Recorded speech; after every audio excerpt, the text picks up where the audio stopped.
So I'm your keynote speaker, apparently. I've gone from a prison cell to award-winning to radio host to keynote speaker. It's brilliant. I mean, my whole mission has been to prove that there's life after prison. I think that every time somebody books me to speak or to perform, I prove that. So thank you for having me. I'm going to start with a poem, just so we can just get you into the mood. This poem is called Road to Victory, and why is it called Road to Victory? I mean, who sees their prison sentence as their road to victory? Mine, basically, I forced it. I made sure that it was my road to victory. It would not be the last of me. So this is Road to Victory. I await sentencing, scared and confused, but there's no praying. If God loved me, then I wouldn't be in this mess, that's all I'm saying. You're female with no previous, you'll get off, you've got this, to stop fretting. I hear my friends saying. Yet my solicitor's voice rings loud. You're looking at 3 to 5, there's no doubt. So just make sure you pack a bag each time you take that stand. And still, I just can't quite understand. But the judge soon made it clear. He screamed, 2.5, take her away. Take me wherever I scream, but there's no sound. The water falls from my eyes, kiss my cheeks. Farewell to me trying to look hard. The life I once knew was no more. Shattered dreams of future plans all just taken in a flash. Dark shadows and angry voices in my head telling me this is the end. This is the end, Brenda, so just end it. I left a piece of me on that stand.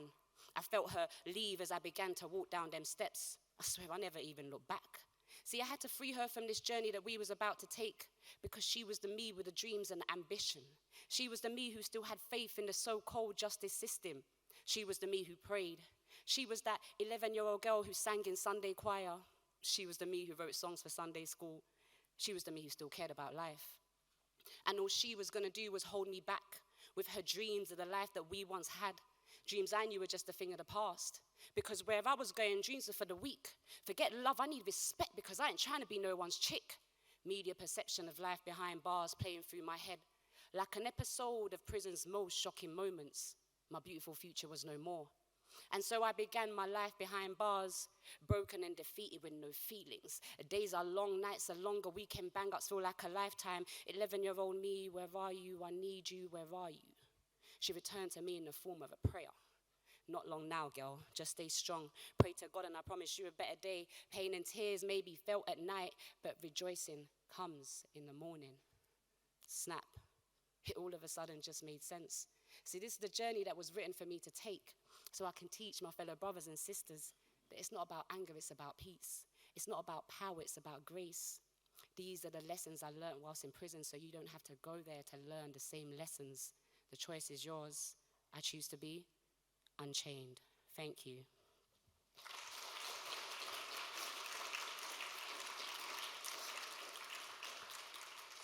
So, I mean, I thought, I'm not going to do this like stuff and get you slides and start clicking, because we might be here forever and then I might get frozen and I might not even, you might be reading it and I'm saying something completely different. So I thought I'll just talk to you about why this needs to happen, why change is important and why co-production is important. I guess I went to jail and here I am telling you how things should change and why they should change, basically. I have to tell you that I started writing poetry in prison. Not because someone taught me to do it. Not because they gave me a workshop and said, you should be a poet. Because prison is a dark place. Prison is a place where even if you thought you knew who you was, you leave that person at the gate. Prison is a place where even when you look into the mirror, the reflection that you look at doesn't seem to belong to you. It's like it's a whole different person and you're trying to all of a sudden understand, have I always had this scar? Have I always had this writing? Have I had this label on my name? And it's a journey that you go through, right? So poetry came from the simple thing of this. When I got to jail, they told me I can fill out a form, right?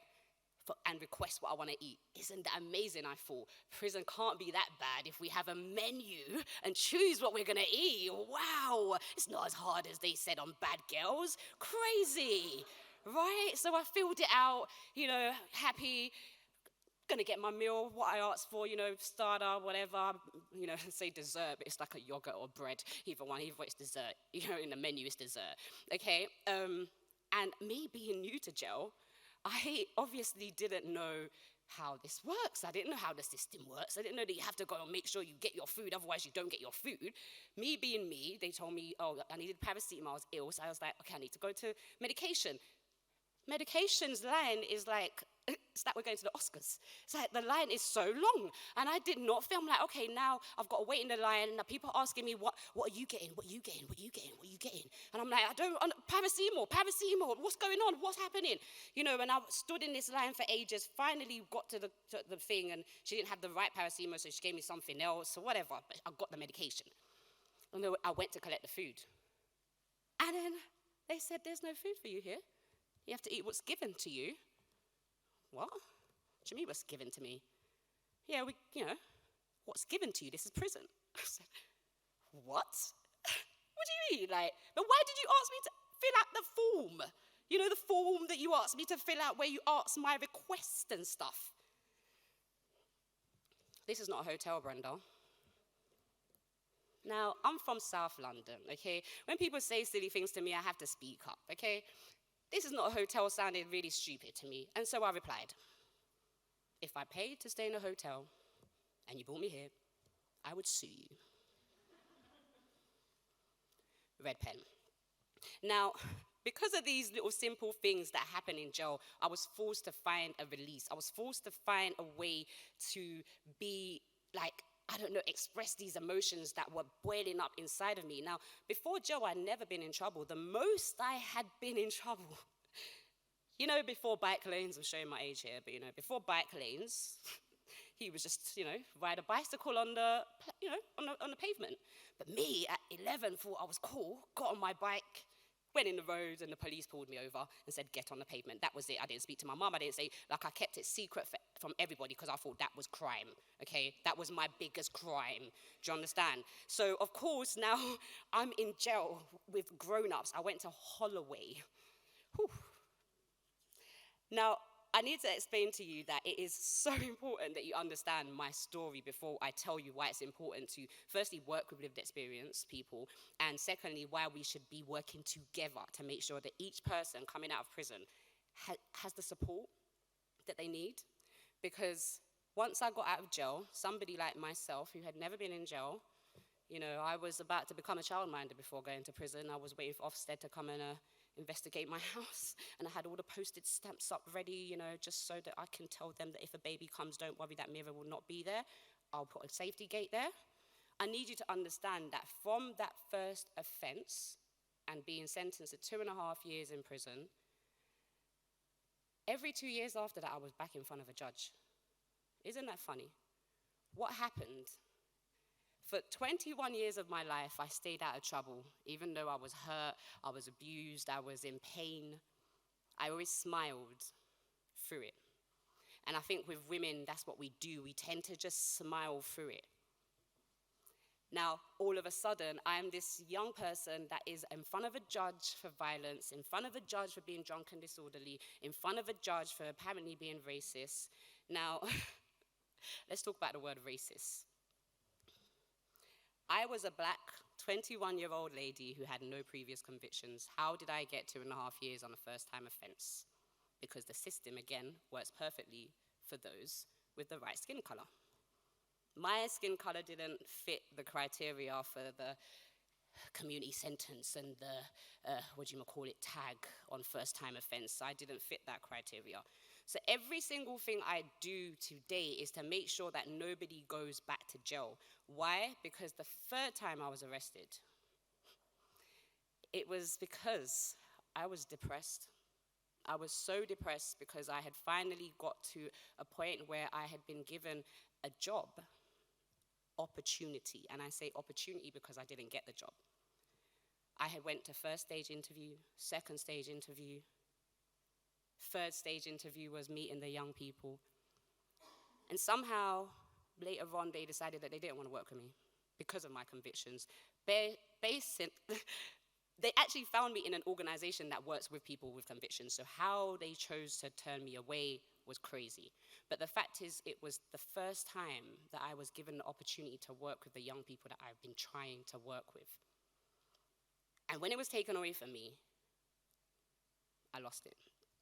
I went back to the Brenda that is like, well, maybe I do deserve to go to jail. Maybe the media is right. Maybe this is what I'm going to be forever. This is my life now. And I remember getting put in a police station, and I was standing around with boys who are 17, 18 years old. And I think that's when it hit me. It hit me so much that I needed to figure out what the hell I was going to do different so that I can work with these boys and not be in a police station with them as an offender. I had to turn my life around. But that didn't come without support. And this is where it becomes a point of who you work with, who you know, who you understand. I never knew National Prison Radio, which is funny because I was in jail. I actually recall the person, Joel Taylor, who told me about National Prison Radio, actually turned around and said, have you actually been to jail? How do you not know about these people? I'm like, no, I swear, I promise I've been to jail. I promise you I've been there.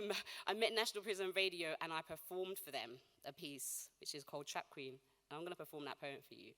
But this is how I came along the name Lady Unchained. When I approached National Prison Radio, I was just a poet trying to make a change, trying to show that life after prison exists, trying to show that we as ex-offenders don't enjoy a prison. And National Prison Radio invited me in to broadcast in-house. And I remember, because I was interviewed by two amazing co-hosts, Hillary and Clinton, not to be mistaken for the president and his wife.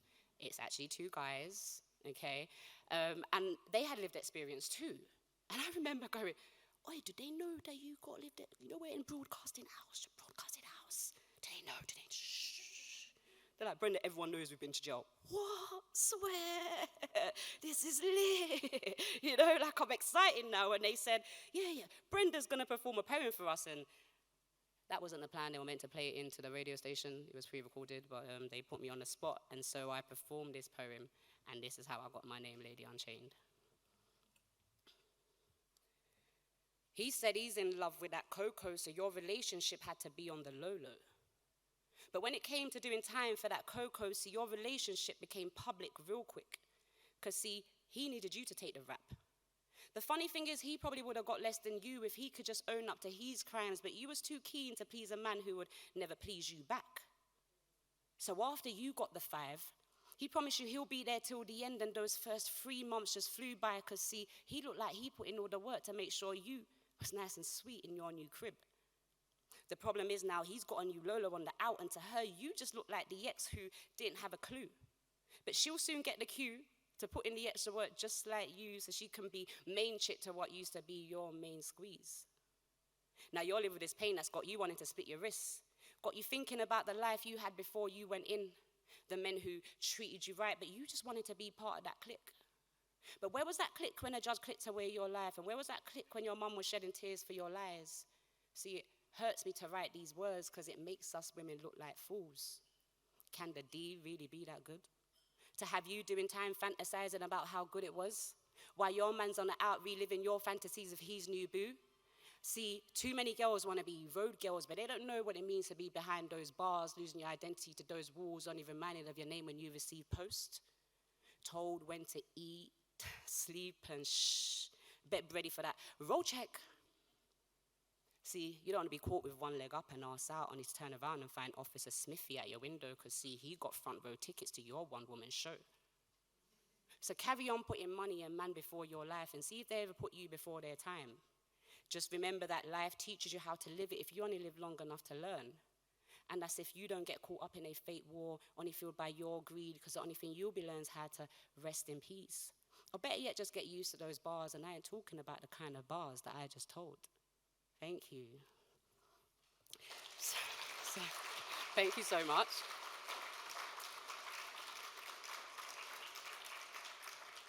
So I wrote that piece, and I know there's a couple of youngers in the audience, and you lot probably know who rapped that. Anybody know who rapped that original Trap Queen rap? What's his name? Fetty something.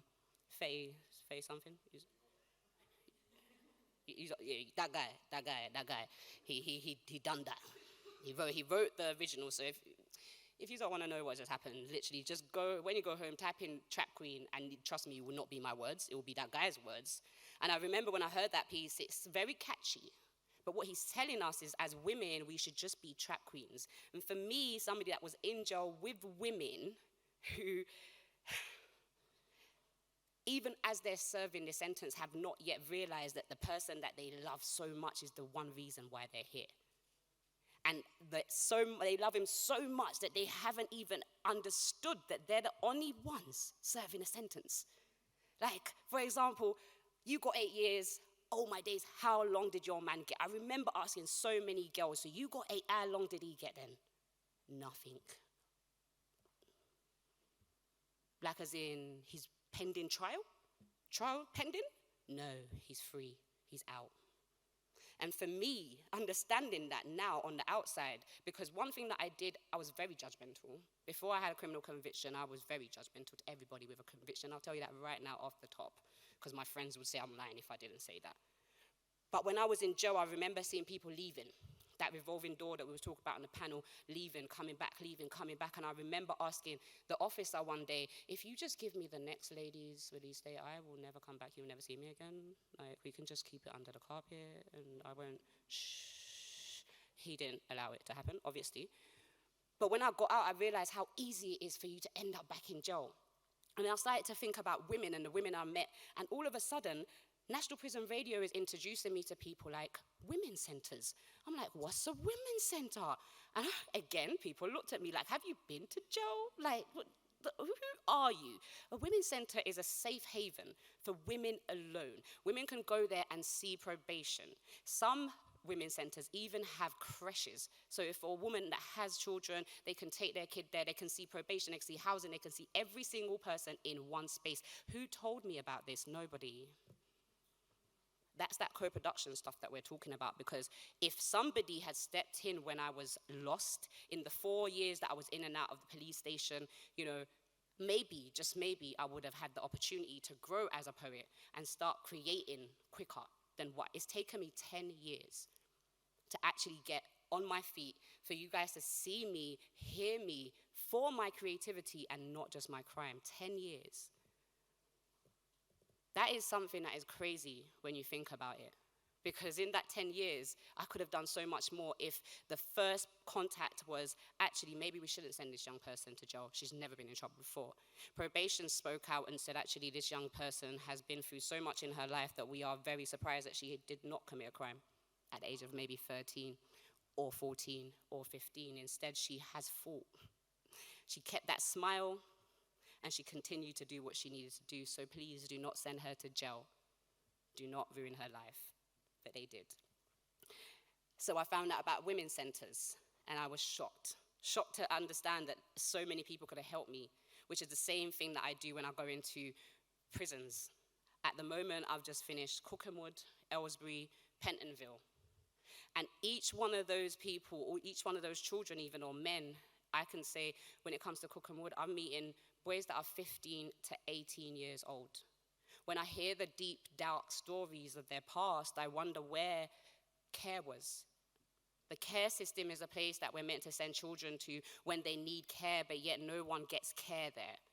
I've gone back into Holloway as a female, talking about Holloway and my experience there, and met women who said when they got to Holloway, they felt like they were just back home in the care center. There is so much work that needs to happen in order for us to actually make these changes happen. For example, children in the care system shouldn't get to jail and think that it's okay to be there because it's like the care system they were in. We've got care systems that have lock and key. Do you understand? A lock and key where this person is locked behind a door. You're training them to be in prison. When we're working together, I can list, for example, Sound Delivery, who are the forefront of understanding what lived experience is. They put us in every single media opportunity that is there, we speak. And not only do they put us there, they give us the training in how to speak to media. Like I said in the beginning, the media for me was someone that, or a place that I just would not visit. I wouldn't speak to them because I saw that every single article that they put down in the press didn't relate to me. It didn't reflect me. I didn't look like that person on TV. I didn't want to go back to jail, but they were telling me that this is where I belong. Think of a child. A child is growing up and they act out. As parents, what do? You don't start shouting at that young person and telling them that they're stupid. Because as a child, when you grow up, you're hearing this every day. You start to believe that you're stupid. There's this amazing game that I play with my people in prison, and I want to just give you it so that you can maybe use it with your people and see what happens. We talk about systems, but we don't realize that the first systems that we're born into is our family. You see your mum, your dad do things every single day and don't even realize that subconsciously you're learning and you're taking this information in. So in this game, you stand in a circle and each person is appointed one person to look at. So the whole circle has somebody that they're looking at. The aim of the game is to do nothing. But if the person you're looking at, like you, for example, sorry, I'll just target you right there just because you went like that. If I was told to look at you and you start doing that, I've got to do that. Now the person looking at me is going to have to do that as well. By the end of it, the whole room is doing the exact same thing. Do you understand? We come in systems we're born into, and then we try to question why this young person is acting a certain way, treated a certain way, or believes that he's not loved. We need to work closer together in order to make sure that each person that goes through, or even before they get into the criminal justice system, for example, youth offending service. When I meet youth offending boys, for example, I say to them, do you know why you're meeting me? I'm your last hope. They basically said, he's going to go to jail. Throw Lady Unchained in there quickly. Let her talk about prison, because I don't shut up about jail. It's the only reason I get booked. I don't shut up about prison. How am I doing on time? Because I've not been looking at you guys at all. I don't, yeah? Okay, cool. Cool. I feel like I made notes and I kind of went a bit off of it. Okay, let's talk about the lived experience and how to make that more visible. So for me, what I would say is, if you're working with people with lived experience, which you all are doing, just question one thing. Utilize your team. Because what you might find is that you might have somebody in your team that actually has lived experience of something that you're trying to talk about, something that you're trying to make change for. Give them the opportunity to come out and speak about it. Because there is so much negative energy and stigma and discrimination around having a criminal conviction that people of 30 years ago who have convictions are only now coming to me to say, by the way, Brenda, 30 years ago I went to jail and never spoken about it. Why? Because of the shame, because of the stigma, because of the simple fact that jobs might not come to you. I think you need to start really diving deeper into your organizations and see who it is that you have around you. Because you really don't know. Until you give someone an opportunity to tell that story, you don't know who you're working alongside. You could be working alongside someone that has the motivation to speak and turn lives around in an instant. But because they're so shy, because they're so locked away, and because every time they watch the news, it's talking negative stuff about their life, they're not going to speak up. So really give the opportunities to your own staff. Give them an opportunity to come forward. What I would also say is try to make sure that when you're talking about, oh God, we've put on this project and we wanted loads of young people to show up, but we only got 4 young people. Where did you advertise? You need to go to the people. You need to go and be with them. If you go into jail, make sure you have a contact as well when you're leaving, so that that prison officer maybe might be the one person that might relate back to those individuals that you're doing a project outside that they will be out for. Talk to them. Build that connection and continue to build that connection so that you don't ever feel like, there's no, we put this on and we didn't get anybody. Actually, maybe they just don't know if they can come to your events. When you say about recruiting people with lived experience and you say you apply for people, or in the job description, it says, we're looking for someone with lived experience. Well, if I, as a person with lived experience, go onto your website, is there anybody that looks or sounds like me? If there's not, that might be my thing where I say, actually, maybe that's not for me. I don't want to be a token lived experience person. Make them more visible. If you have them, make them more visible so people that have lived experience know how to turn to you. It just really just utilize what you have and make sure that you put the opportunities out in the places that they need to be seen. Don't advertise in the newspaper like, I don't know, let me not diss no newspapers. A newspaper that young people won't look at, don't advertise there, because no young person's going to pick up that newspaper unless they just happen to be on a train and someone's left it. Utilize use your skills. Young people are on social media. Go to social media. Use young people as the forefront of your selling point, your project. Let a young person talk about the project. Put us at the forefront of everything. When it comes to planning, who do you want to come into your organizations? Who do you want to speak to? Get the young people that you work with, the people that have that experience, ask them who would they like to speak to? Who would motivate them for the work that they're doing? Make sure that you put that forward, okay? Okay, I have 5 minutes, I'm being told.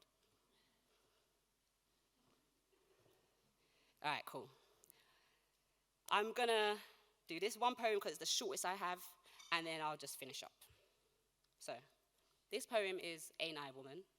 Just thinking, this girl's just out here repping for all the women. Yes, I am. Yes, I am.